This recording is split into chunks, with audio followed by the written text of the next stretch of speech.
حضور صلی اللہ علیہ وسلم اور ہرن۔ دوستو، ہمارے حضور صلی اللہ علیہ وسلم تو وہ انسان تھے کہ جن سے انسان تو کیا جانور تک محبت فرماتے تھے۔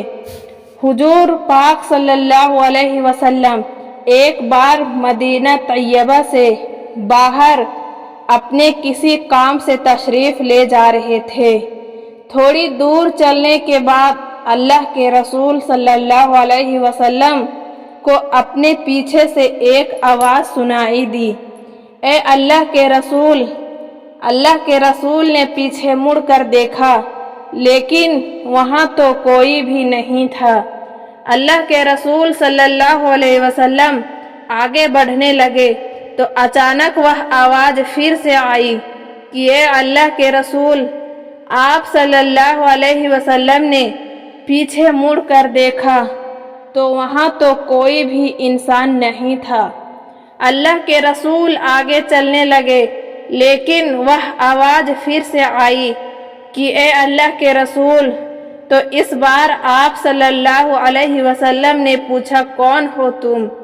تو آواز ایک پتھر کے پیچھے سے آئی۔ اللہ کے رسول صلی اللہ علیہ وسلم اس پتھر کے پاس گئے تو دیکھا وہاں ایک ہرن بندھی ہوئی ہے۔ اس ہرن نے آپ صلی اللہ علیہ وسلم سے کہا کہ اے اللہ کے رسول، مجھے یہاں ایک یہودی نے باندھ رکھا ہے اور میرے چھوٹے چھوٹے بچے ہیں جو سامنے پہاڑ پر بھوک سے چلا رہے ہیں۔ میں ایک ماں ہوں، اس لیے میں اپنے بچوں کا درد برداشت نہیں کر پا رہی ہوں۔ آپ میری رسی تھوڑی دیر کے لیے کھول دے، میں اپنے بچوں کو دودھ پلا کر واپس آ جاؤں گی۔ اللہ کے رسول صلی اللہ علیہ وسلم نے کہا، اے ہرن، میں ایسا کیسے کر سکتا ہوں؟ اگر میں نے ایسا کیا تو تمہارا مالک مجھ پر غصہ ہوگا، اور اگر تم نہ آئی تو میں تمہارے مالک کو کیا جواب دوں گا؟ ہرن نے کہا، اے اللہ کے رسول، مجھے اچھی طرح پتہ ہے کہ میں کس سے وعدہ کر کے جا رہی ہوں۔ آپ صلی اللہ علیہ وسلم اللہ کے رسول ہیں۔ اگر میں نے آپ سے جھوٹ بولا اور وعدہ خلافی کی تو اللہ مجھے بہت سخت سزا دے گا۔ میں وعدہ کرتی ہوں کہ آپ مجھے کھول دیں، میں ابھی جلد سے اپنے بچوں کو دودھ پلا کر واپس آ جاؤں گی۔ اللہ کے رسول نے کہا، ٹھیک ہے، لیکن جلدی آنا۔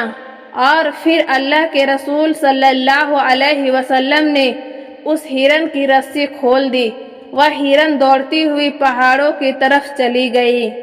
اتنی دیر میں وہاں وہ یہودی آ گیا اور اپنے ہرن کی رسی کھلی دیکھ کر اللہ کے رسول صلی اللہ علیہ وسلم پر غصہ ہونے لگا اور کہنے لگا کہ تم نے میرا ہرن کیوں کھولا؟ اللہ کے رسول صلی اللہ علیہ وسلم نے اس سے کہا کہ بھائی تھوڑا صبر رکھو، وہ ہرن مجھ سے کہہ کر گیا ہے کہ میں ابھی واپس آ رہی ہوں۔ یہ سن کر یہودی ہنسنے لگا اور کہا کہ یہ تو بہت اچھی بات ہے، اب جانور بھی تم سے باتیں کرنے لگے ہیں۔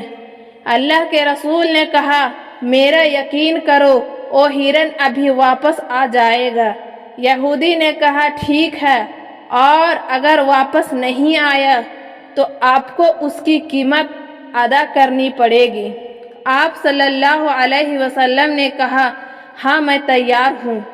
اللہ کے رسول صلی اللہ علیہ وسلم اور وہ یہودی اسی جگہ بیٹھ گئے اور ہرن کا انتظار کرنے لگے۔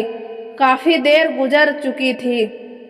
اچانک اس یہودی کی نظر پہاڑ پر پڑی تو دیکھا کہ وہی ہرن دوڑتے ہوئے اللہ کے رسول صلی اللہ علیہ وسلم کی طرف آ رہی ہے، اور پھر دیکھتے ہی دیکھتے وہ ہرن اللہ کے رسول کے پیروں کے پاس آ کر بیٹھ گئی۔ اللہ کے رسول صلی اللہ علیہ وسلم اٹھے اور رسی سے اس ہرن کو باندھ دیا، اور پھر اسی یہودی سے کہا کہ لو بھائی، تمہارا ہرن تمہارے پاس آ چکا ہے۔ یہ دیکھ کر وہ یہودی دنگ رہ گیا اور وہیں پر کھڑا اللہ کے رسول سے کہنے لگا کہ آپ مجھے ابھی کلمہ پڑھا دے، میں گواہی دیتا ہوں کہ آپ ایک سچے رسول ہیں۔ اور پھر وہ یہودی کلمہ پڑھا کر اسی وقت مسلمان ہو گیا اور اس سے اس ہرن کو بھی آزاد کر دیا۔